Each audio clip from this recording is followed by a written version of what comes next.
I have this bad feeling though that we're not going to go to Cabo. They made an announcement a few minutes ago about a big storm coming through later today, and I know safety is always a priority. I just feel like the tone of the captain didn't seem optimistic. How do you feel about Cabo? You want to go to Cabo? See? Yeah. You just heard, folks, unfortunately we have had to make the decision that tendering will not be safe today in Cabo.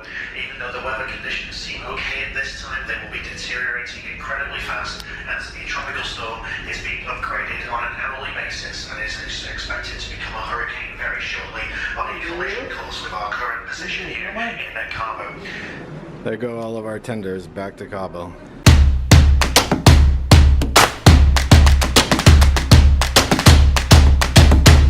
So a question that seems to be coming up a little more often lately is whether or not you should cruise during hurricane season. And just so happens that we've had a cruise, we've gone on a cruise the last 3 years during, in September, which is right in the middle of hurricane season. You know, for the most part, it's all worked out. The first year, 2016, we did a Mexican Riviera cruise. It was 7 days. There was a hurricane off the coast. Ships and technology these days are able to usually stay so far away from it. There's so much advanced warning and data available that they're able to stay clear of the path of the hurricane. With this particular cruise, we ended up doing the ports in reverse, so it wasn't a big deal. It didn't go exactly according to plan, but it ended up working out really well, and we had a great time. And then last year, we booked a 8-night cruise to the Eastern Caribbean, and that didn't go according to plan.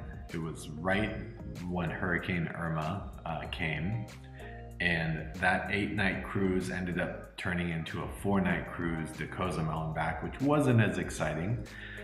But at the end of the day, we still had a great time. We got, you know, obviously we got half our money back for the cruise, and we booked another cruise, but you know, in light of everything else that was going on and what other people were dealing with, you know, having a shortened 4-day cruise was still pretty nice. It wasn't the 8-day that we were hoping it was going to be, but we still had a great time. And then this year, we're actually leaving next week for another cruise. It's the beginning of October right now, so we're kind of at the tail end of a hurricane. We had Michael, which you probably saw in the news, come through, and it obviously created a lot of damage and devastation in Florida. But for our particular cruise, the weather's looking good. There's no sign of any issues, so that's promising. Why do we end up cruising in September so often? A lot of times you just find good deals during the month of September. You know, kids are back in school, and if you have a flexible schedule, sometimes you can find some great deals on cruises last minute, and especially when kids go back to school, there's always a demand, but the drop off and the prices come down a little bit. So that's why we've been cruising in September. That's why we usually don't have any issues with cruising during hurricane season. Yes, the hurricane may alter your schedule a little bit. It may shorten a cruise. It could lengthen a cruise. That actually happened to me when I was younger on a cruise. I've been on almost 35 cruises now. I've cruised for a long time. Only once when I was a teenager I was on a cruise with my grandparents, and we experienced, like, maybe over a 12-hour period, swells that were 30, 40, maybe 50 feet high on the cruise ship we were on. Even that wasn't that alarming. It wasn't that much of a concern. It was definitely rocky. It was definitely an interesting experience, but I never felt concerned. I never had any issues, and you know, for me personally, I don't really ever get seasick.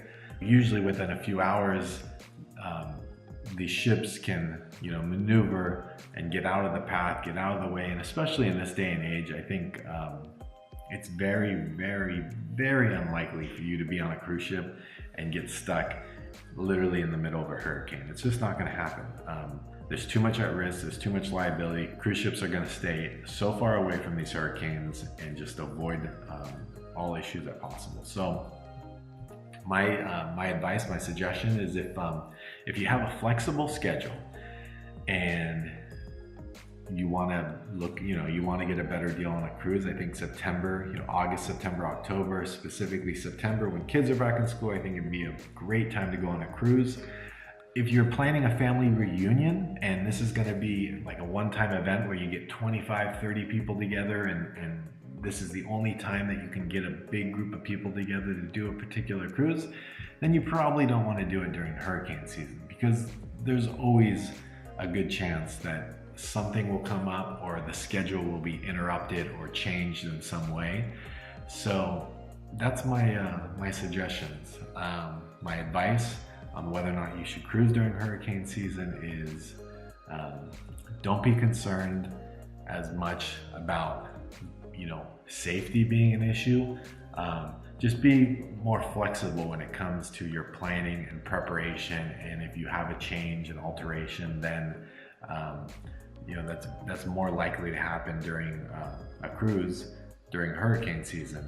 But if you're willing to adapt and you've got some flexibility in your schedule, then by all means book a cruise in September. You'll probably find a great deal. So we're leaving next week for another cruise. We're going to the Western Caribbean this time, so hopefully you check out those videos, and if you haven't seen some of our previous videos, be sure to subscribe and check out those videos. So hope you're having a great day, and we'll see you out on the sea. Bye.